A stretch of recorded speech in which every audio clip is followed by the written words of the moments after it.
if Dr. ذاكر faced a question that he didn't find an answer?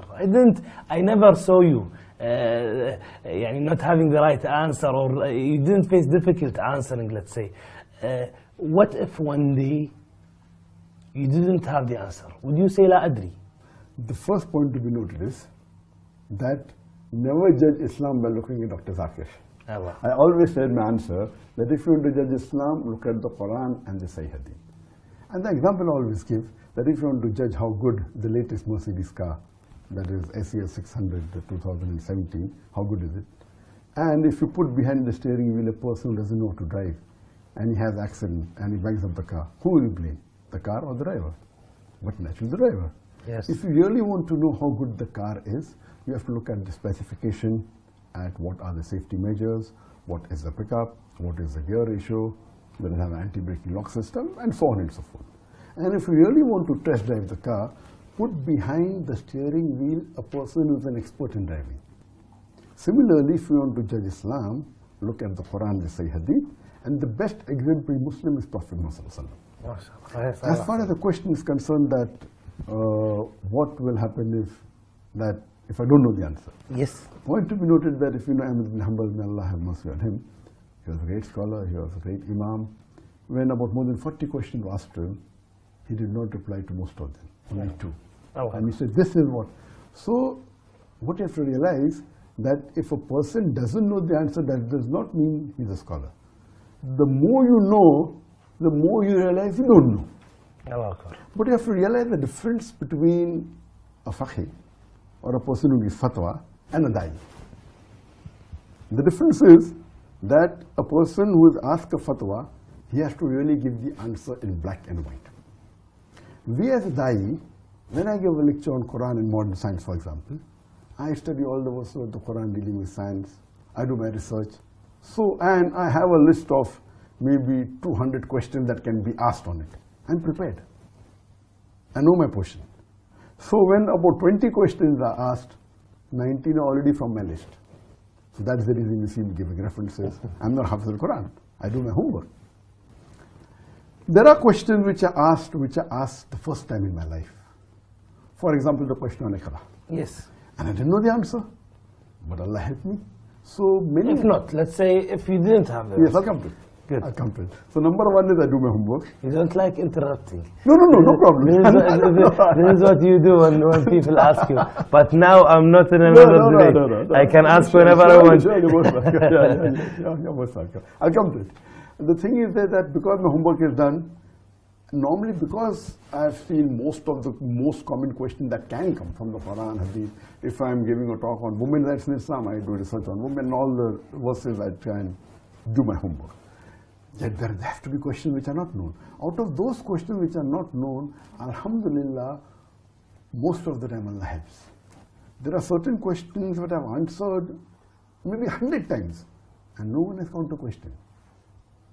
And somebody counter-questions it and I'm stuck. I'll give you one more example.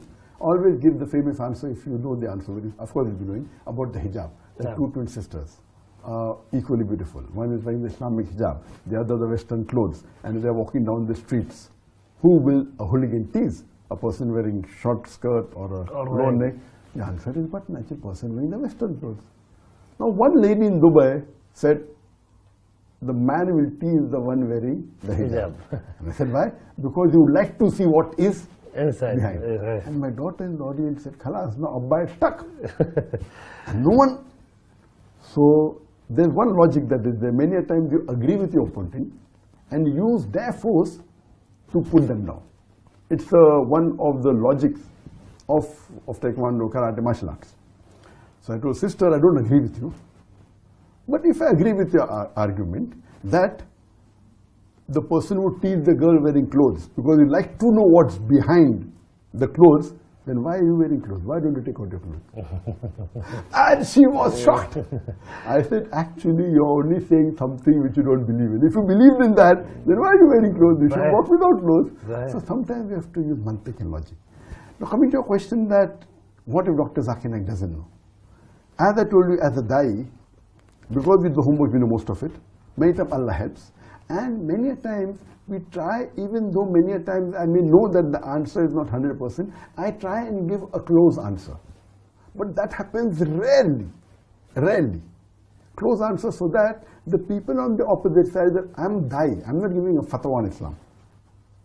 But surely if it's something which is not related, for example, if they ask me something about engineering, or if they ask me a question which is not related to my field. So I say that you call a heart specialist and you're asking him a question on common cold. So when sometimes people ask me questions which are unrelated, so I make it a point to tell them that I am a specialized in Islam and comparative religion. Don't ask me questions outside the field. And sometimes they may ask me questions in the field. At that time, because being a Dai, I try and give a logical reply, because many a times a non-Muslim, he doesn't understand the concept of Islam. Yes. That it is not that we know everything. But let me interrupt you and ask you this question. Muhammad sallallahu alaihi wasallam is a da'iya too. Of course. And he's he's a messenger of Allah. And the messenger of Allah. Yes, you're right. There's a world of a difference being a Dai and a messenger and a normal Dai. صحيح. لكن he also replied with لا أدري. Of course. So 100%. I want to hear that. So do you think that it's okay to say لا أدري when it's a question? If you don't know at all, best to say. When I train my students, I tell them, if you don't know the answer, better say I don't know rather than put your foot in the mouth. Right. That is the reason I tell that if a question is there which is not in my field, I say this is not my field at all.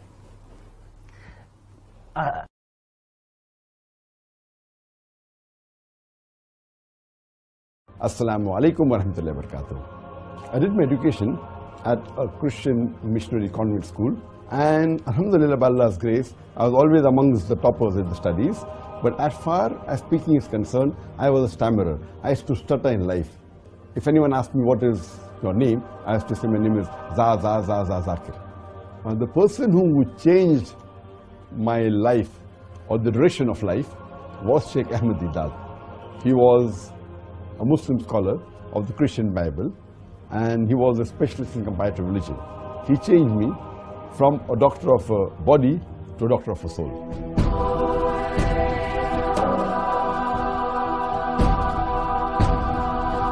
Alhamdulillah, my parents always supported me throughout my life for my dawah activities. And my mother wanted me to become like Dr. Chris Barnard, who was the person who did the first heart transplant in the human being. Later on, when I asked her that, do you want me to become like Chris Barnard or Sheikh Ahmed Deedat? She said, I can sacrifice 1,000 Chris Barnards for one Sheikh Ahmed Deedat. My main mission of life is to unite the Muslims. The only way we can unite the Muslim Ummah is on the criteria of the glorious Quran and the authentic hadith of Prophet Muhammad sallallahu alaihi wasallam. With this aim in life, we started Peace TV English 9 years ago. It is the hadith of Prophet Muhammad sallallahu alaihi wasallam that Islam will enter every home. Ashhadu Allah ilaha illallah wa ashhadu anna Muhammadan abduhu wa rasuluhu. I just want to say, Subhanallah and La ilaha illallah.